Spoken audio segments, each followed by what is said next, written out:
একটা চিরন্তন কথা অনেকেই অনেক ক্ষেত্রে বলে থাকেন, বাংলা যা ভাবে গোটা দেশ তা পরে ভাবে। হয়তো তেমনি এই দেশের মধ্যে প্রথম এ বাংলার শহর কলকাতায় প্রথম মেট্রো চালু হয়েছিল। ইতিহাস ঐতিহ্য সব আছে, কিন্তু দেশের অন্যান্য রাজ্যের মতো মেট্রোর যাত্রী সুবিধে সম্প্রসারণ আর অন্যান্য বিষয়ে এখনো পিছিয়ে কলকাতা। এগোতে হবে। কোথায় দাঁড়িয়ে আছে তিলোত্তমা কলকাতা দেখুন।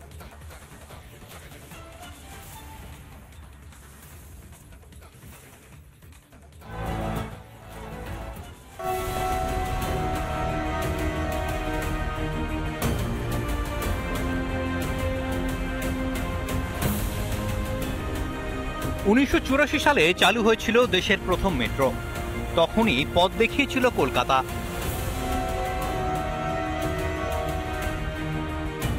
কিন্তু 40 বছর পরও 47.9 কিমি অর্থাৎ প্রায় 48 কিমি সফর করেছে কলকাতার গর্ব।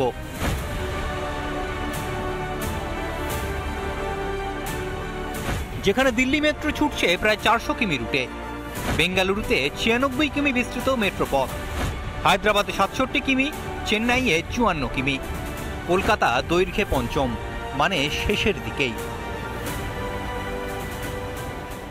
জমি দেবে না, আন্দোলনের নামে বদমাইশি হবে, বিভিন্ন জায়গায় ঠিকাদারদের ওপর দলীয় কর্মীরা উৎপাত করবেন, তাদের কাছ থেকে কাটমানি চাইবেন, প্রশাসন কোনো সহযোগিতা করবে না, এরকম একটা পরিস্থিতিতে মেট্রো রেল চলছে এবং চলবেও, যদি একটুখানি সহযোগিতা পেত।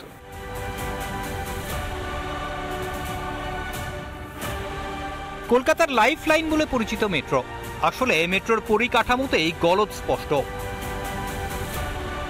বর্তমানে ইস্ট ওয়েস্ট মেট্রোয় প্রতিদিন গড়ে 1 লক্ষ যাত্রী যাতায়াত করেন, আর সেই ভিড় সামলাতে হিমশিম খায় মেট্রো কর্তৃপক্ষ। বেশি না, 50% সহযোগিতা যদি মাননীয় মুখ্যমন্ত্রী করতেন মমতা বন্দ্যোপাধ্যায় এই প্রকল্পের সঙ্গে, তাহলে আজকে মেট্রো রেলের পরিসর বৃদ্ধি পেত, প্রান্তিক জেলাগুলো মেট্রোর সঙ্গে যুক্ত হয়ে যেত, কিন্তু করতে দেবেন না ওনারা। দেশে প্রথম মেট্রো চালু হয়েছিল কলকাতায়, এটাই গর্ব। কিন্তু 4 দশক পরও সেই পঞ্চম স্থান। সম্প্রসারণের অভাবে ধুঁকছে প্রকল্প। উন্নয়নের দৌড়ে তাই আগের মতোই পিছিয়ে বাংলা। কিন্তু মোদি জমানায় কলকাতা মেট্রো প্রাণ ফিরে পাচ্ছে। গঙ্গার নিচ দিয়ে ছুটছে মেট্রো।